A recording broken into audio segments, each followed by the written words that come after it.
Oi, gente! Eu sou Mariana Bezerra, orientadora pedagógica do Colégio Saber Viver, e a gente tá chegando nesse episódio com um climinha de despedida. A gente tá no último hábito da nossa série Viver Sabendo os 7 Hábitos.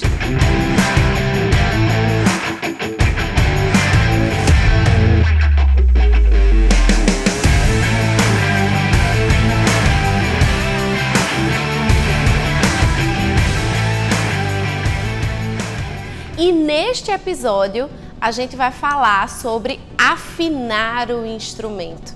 Afinar o instrumento é a culminância de toda essa trajetória que a gente traçou, que a gente trilhou até aqui. Hoje falaremos sobre a importância da renovação contínua, sobre o quão é importante a gente tentar manter aceso e equilibrado o espírito de cuidar de nós mesmos, do nosso bem mais precioso, que é a nossa própria vida. E não dá para falar e nem pensar em fazer isso sem priorizar os 4 pilares que são tão importantes para a preservação da nossa integridade física e emocional. São pilares que cuidam do nosso espírito, da nossa mente, do nosso corpo, das nossas relações sociais. Você sabe como fazer isso? Tem uma historinha que eu gosto muito para representar o que significa afinar o nosso instrumento. Havia um lenhador que era disposto, que fazia o seu trabalho na floresta com exímia habilidade, mas que começou a perceber que estava cansado demais, que por mais que ele trabalhasse, por mais que ele se esforçasse, por mais até que ele dedicasse mais tempo do que o habitual para fazer X tarefa, ele se sentia menos produtivo, ele não sentia que estava conseguindo alcançar o auge do que ele acreditava que era capaz. Até que um dia ele compartilhou com alguém e aí essa pessoa trouxe para ele a reflexão de que ele precisava. Será que o seu machado está afinado o suficiente? Se você não afinar o seu machado, você vai se desgastar mais, você vai fazer mais esforço, vai trabalhar mais para conseguir fazer algo que, se o seu instrumento estiver afinado, você vai fazer com a maior tranquilidade. Pois é, importante pensar sobre isso. Será que a gente está afinando o nosso machado? Será que o nosso instrumento está pronto para dar conta do que a gente espera dele? Afinar o nosso instrumento, neste caso, é se alimentar bem, fazer coisas que sirvam de escape para as demandas e para os estresses naturais do dia a dia. Cada um tem o seu foco de afinação do instrumento. Será que a gente está fazendo isso? Você lembra qual foi a última vez que você afinou o seu instrumento? Se o seu machado está pronto para dar conta das batalhas e dos trabalhos diários? E neste último episódio, a gente vai compartilhar com você um presente que a gente ganhou. A gente vai fechar com chave de ouro a nossa série, recebendo a nossa diretora pedagógica, Lena Nobre, que vai proporcionar reflexões e dicas incríveis sobre o 7º hábito: afine o instrumento. Lena, seja bem-vinda, que coisa boa poder contar com você hoje. Oi, Mari, obrigada pelo convite, e a gente vai hoje conversar um pouquinho sobre isso, então, essas 4 dimensões que compõem a gente enquanto sujeito, e essas são 4 dimensões muito importantes. Então, uma delas é o físico, o mental, o espiritual e o socioemocional. A gente vai conversar um pouquinho agora sobre o físico, e a gente sabe que a gente precisa cuidar da gente. E como é que a gente cuida da gente, do nosso físico? A gente cuida se alimentando melhor, a gente cuida fazendo atividades físicas, cuidando da máquina que gera e que favorece que o nosso propósito seja cumprido no mundo. Se a gente não está bem de saúde, a gente não tem como garantir que a gente vai conseguir fazer o que a gente precisa fazer, impactar a vida das pessoas que a gente precisa e cumprir a nossa missão aqui na Terra. Então é muito importante que a gente tenha equilíbrio sobre essas coisas, e isso parte de escolhas. A gente precisa fazer escolhas que são planejadas também. Então, se você não planeja o que é que você vai comer, você acaba cedendo àquele desejo de comer um fast food. Então, esses hábitos têm relação também com os hábitos anteriores. Os hábitos de ser proativo, de de planejar, de ter um objetivo em mente. Então, como é que a gente organiza o nosso cuidado com o nosso físico? A gente planeja a hora que a gente vai fazer atividade física, planejar a alimentação para não deixar de última hora. Então, isso já começa na lista de compras da gente. Tudo isso vai fazer com que essa estrutura, essa plataforma que vai levar você para o mundo esteja bem. Então, cuide da sua dimensão física para que você esteja bem para fazer o que você precisa fazer. A segunda dimensão é a espiritual. É cuidar da nossa alma, é entrar em contato com a nossa própria natureza. E como é que a gente faz isso? A gente vai eleger coisas que a gente gosta. Talvez você possa escutar uma música e a música vai fazer você se conectar com você mesmo. Talvez seja uma oração, talvez seja uma meditação. Você precisa identificar aquilo que cuida de você internamente, da sua natureza, que é uma natureza espiritual. Então, vamos pensar sobre isso. O que é que você gosta de fazer? O que é que faz que você se conecte com você mesmo? É ler, é escutar música, é meditar, é fazer uma oração, é ler a Bíblia? O que é que você pode fazer para cuidar mais da sua dimensão espiritual? A dimensão mental é uma dimensão super importante, é aquela que faz a gente cuidar do nosso cérebro, que faz a gente aprender mais. Para você cuidar dessa dimensão, você precisa observar o que tem feito você olhar o mundo de uma forma diferente.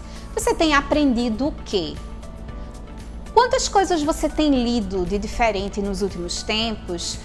Como é que você tem cuidado para que você cresça nessa dimensão de aprender mais? Afinal, quando a gente aprende mais, a gente aumenta o nosso impacto no mundo também.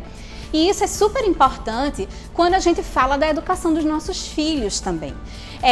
Falando um pouquinho sobre as últimas 3 dimensões, que tem a ver com os primeiros 3 hábitos, que são os hábitos de vitória particular, eles são de extrema importância na educação dos nossos filhos. Então, como é que a gente tem ensinado os nossos filhos, por exemplo, a cuidar do gosto pelo aprender, que é cuidar dessa dimensão mental? Como é que a gente tem ensinado nossos filhos a cuidar do seu corpo físico? Será que a gente tem favorecido para ele possibilidades de testar novos alimentos, de ir para um parque, de experimentar outras experiências, de conseguir compreender como é que seu corpo funciona no mundo? Como é que você tem ensinado seu filho a lidar com sua própria natureza, sua própria espiritualidade? Quando a gente trabalha essas questões, quando a gente é referência para os nossos filhos, eles aprendem a cuidar dessas dimensões também. E aí é importante porque isso se refere às vitórias particulares que a gente vai fazer para que a gente consiga implicitamente ensinar para eles coisas que a gente nem precisa falar, basta a gente ser. A última dimensão que a gente vai conversar é a dimensão socioemocional. Afinal de contas, ninguém vive sozinho. A gente sempre precisa do outro e a gente diz muito em educação que o sujeito ele é geneticamente social. A gente precisa conviver com o outro, mas conviver não é tão fácil assim. Conviver precisa de investimento, os nossos relacionamentos precisam de investimento. Não só nos nossos amigos, mas na nossa família, nos nossos filhos. E isso implica em colocar em prática os hábitos 4, 5 e 6, que são os hábitos da vitória pública. Aquele que faz você pensar em ganha-ganha, aquele que faz você pensar em sinergia, faz você pensar em empatia, em cuidar do outro, em escutar com o coração. E aí é muito importante que a gente olhe para esse aspecto, que é o aspecto das pessoas que estão ao redor da gente.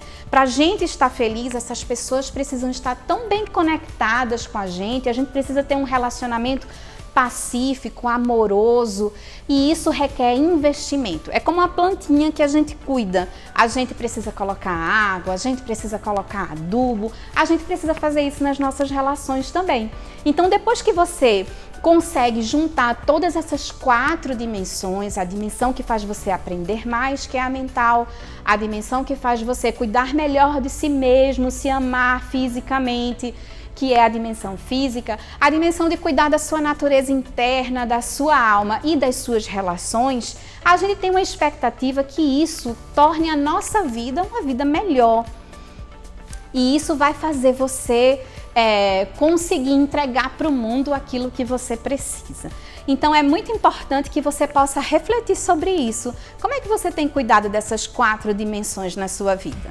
Ah, Lena, que coisa boa ouvir você. Obrigada, viu? Bom, agora você já sabe que o 7º hábito é o hábito da melhoria constante. É o hábito em que a gente reúne todos os outros hábitos e põe em prática aquilo que vai aprimorar as nossas condutas. É o hábito em que a gente vai se preocupar, vai focar nos 4 pilares de uma vida saudável, de uma vida bem vivida. É um investimento em nós mesmos. Nós somos o nosso maior bem. E aí aqui é assim, você sabe que a gente fala da teoria, mas a gente quer fazer você colocar a mão na massa, quer fazer você colocar em prática tudo de legal que a gente compartilha com você. É a hora da nossa missão do saber. A gente preparou para você uma estratégia que vai facilitar toda essa aplicabilidade do que você aprendeu conosco nesses 7 hábitos. Que tal fazer uma lista de coisas que podem efetivamente fazer você conseguir afinar o seu instrumento? Pensa e escreve, como eu sempre digo, num papel, quem é de papel, no teu bloco de notas do celular, quem é do celular. Anota e registra coisas que te fazem bem, te observa, te percebe, te descobre. Entende como teu corpo, tua mente, teu coração funcionam. E a partir daí, a afinação do instrumento vai ficar muito mais fácil. Eu quero te dar uma dica. Este aqui é o motivador da nossa série e eu quero te dizer que ele pode ser um bom primeiro passo para o pilar mental. A partir deste livro, a gente te trouxe muitas dicas, a gente fez algumas considerações que eu tenho certeza que fizeram você pensar um pouco mais sobre você, sua vida, sua conduta. Fica a dica. Já pensou se a gente conseguisse ver como funcionam as nossas mentes nos momentos das emoções mais diferentes? Na felicidade, na tristeza, na ansiedade, na raiva? Pois é, a dica inspiradora do episódio 7 vai te dar a chance de perceber isso de uma maneira leve. Divertidamente é a dica de hoje para que você se sinta mais inspirado a aplicar o 7º hábito. Muito mais que uma animação infantil que conta a história de uma menininha que vai se descobrindo à medida que os sentimentos e emoções vão surgindo, Divertidamente é uma excelente oportunidade para que você faça uma reflexão, especialmente sobre como é importante esse processo de autoconhecimento, esse processo de autoaceitação, esse movimento de você se aceitar com os seus sentimentos, emoções, com a sua subjetividade e com as suas memórias. Essa dica inspiradora é o nosso presente para você. Esperamos que tenha sido tão bom para você quanto foi para a gente passar essa temporada juntos, estudando, aprendendo, praticando. E o teu feedback é extremamente importante para que a gente possa, a partir daí, preparar coisas pensando em você, especiais para você. Compartilha com a gente o que você achou e até a próxima!